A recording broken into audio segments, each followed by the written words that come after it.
1825ல தூக்கு தண்டனை கொடுக்கிறப்ப suppose for some or the other reason அந்த தூக்கு தண்டனை கைதி தப்பிக்கப்பட்டுட்டாரு, பிகாஸ் அந்த மிஷினரி கோளாறு, அந்த கயிறு கிழிஞ்சு போயிடுச்சு அப்படின்னா கடவுளே இவங்க வாழணும்னு ஆசைப்படுறாங்கன்னு சொல்லிட்டு அந்த மன்னர் அவங்கள விடுவிச்சிருவாங்க.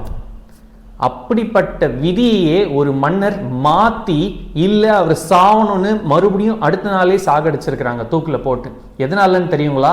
ஓவரா பேசினதுனால.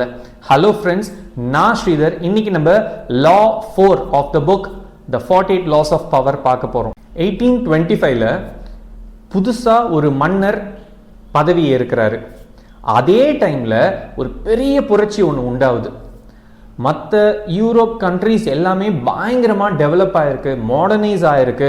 ஆனா நம்ம ரஷ்யா மட்டும் இன்னும் டெவலப்பே ஆக மாட்டுது அப்படின்னு சொல்லிட்டு டெவலப் பண்ணணும் அப்படின்னு சொல்லிட்டு ஒரு புரட்சி, பெரிய புரட்சி. இதை கண்ட்ரோல் பண்றதுக்காக அந்த மன்னர் என்ன பண்றாருன்னா, அந்த புரட்சி தலைவர் யார் இந்த புரட்சியை பண்றாங்களோ அந்த தலைவரை தூக்குல போடுறதுக்கு முடிவு பண்றாங்க. ஸோ அந்த புரட்சி பண்ற தலைவரை எடுத்துட்டு அந்த தூக்கு மேடையில நிப்பாட்டுறாங்க. ஃபைனலா தூக்குல போடுறாங்க. கயிறு கிழிஞ்சு போயிட்டு கீழே விழுந்துடுறாரு.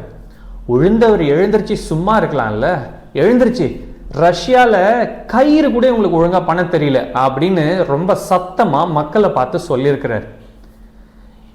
இதோட முடிஞ்சு போச்சு. மெசஞ்சர் போயிட்டு மன்னர்கிட்ட சொல்றாரு, மன்னா இந்த மாதிரி அந்த கயிறு கிழிஞ்சிடுச்சு, ஸோ அவர் நம்ம விடுவிக்கிறதுக்கான ப்ரொசீஜர் நம்ம ஃபாலோ பண்ணணும் அப்படின்ன உடனே ஓகே அப்படின்னு சொல்லிட்டு அந்த விடுவிக்கிற பேப்பர்ல கையெழுத்து போடுறதுக்கு போறாரு. கையெழுத்து போடுறதுக்கு முன்னாடி அந்த மெசஞ்சரை பார்த்து, அந்த புரட்சி பண்ண தலைவர் ஏதாவது சொன்னாரா தப்பிச்சதுக்கு அப்புறம் அப்படின்னு கேட்டதுக்கு அந்த மெசஞ்சர் சொன்னது, ரஷ்யாவில் கயிறு கூட ஒழுங்கா பண்ண தெரியலன்னு அவர் சொன்னாருன்னு உடனே அந்த மன்னருக்கு அவ்வளோ கோபம். நாளைக்கு அந்த தலைவரை மறுபடியும் நம்ம தூக்கில் போடுறோம் அப்படின்னு சொல்லிட்டு அடுத்த நாளே தூக்கில் போட்டு அவர் செத்துட்டார். இந்த தடவை கயிறு கிழியல.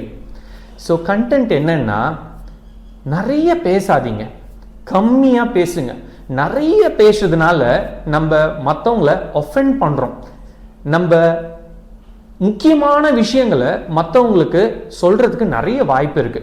இதே நீங்க கம்மியா பேசுறீங்க, பார்த்து பார்த்து சூஸ் பண்ணி கம்மியா பேசுறீங்கன்னா நீங்க அன்னெசரியா லூஸ் டாக் விட மாட்டீங்க.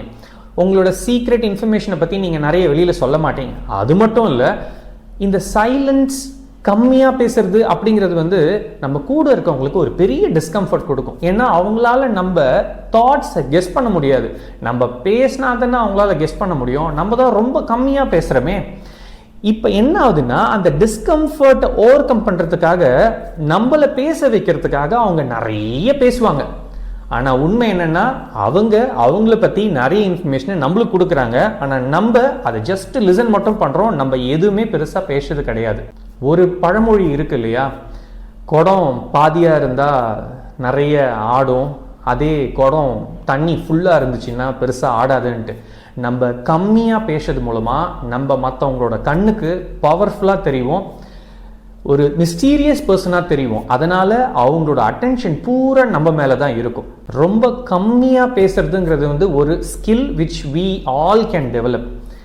பில்லா மூவி படத்துல பாத்தீங்கன்னா அஜித் சார் ரொம்ப கம்மியா பேசுவார், தேவையை விட ரொம்ப கம்மியா பேசுவாரு. அதனால மற்றவங்க எல்லாரும் அவர் செய்யற ஒவ்வொரு விஷயத்திலும் ஏதோ ஒரு பயங்கரமான ரீசன் இருக்கும் அப்படின்ட்டு எல்லாரும் நம்புவாங்க.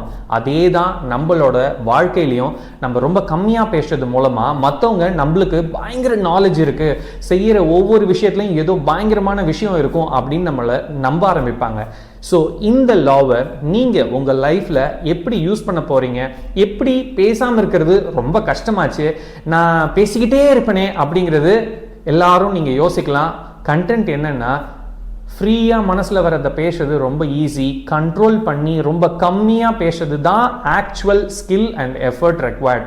ஸோ இந்த லாவை நீங்க உங்க லைஃப்ல யூஸ் பண்ணிட்டு ஏதாவது மாற்றம் இருக்கா, மற்றவங்க உங்களை பார்க்குற விதம் மாறி இருக்கா அப்படிங்கிறத சொல்லுங்க. வித் திஸ் இந்த வீடியோவை நான் முடிக்கிறேன். லா 5 நான் படிச்சுட்டு உங்களுக்கு நான் ஷேர் பண்றேன். இந்த வீடியோ யூஸ்ஃபுல்லா இருந்துச்சுன்னா தயவு செய்து share it with your friends and family members. And as always, sharing is caring. Take care and bye.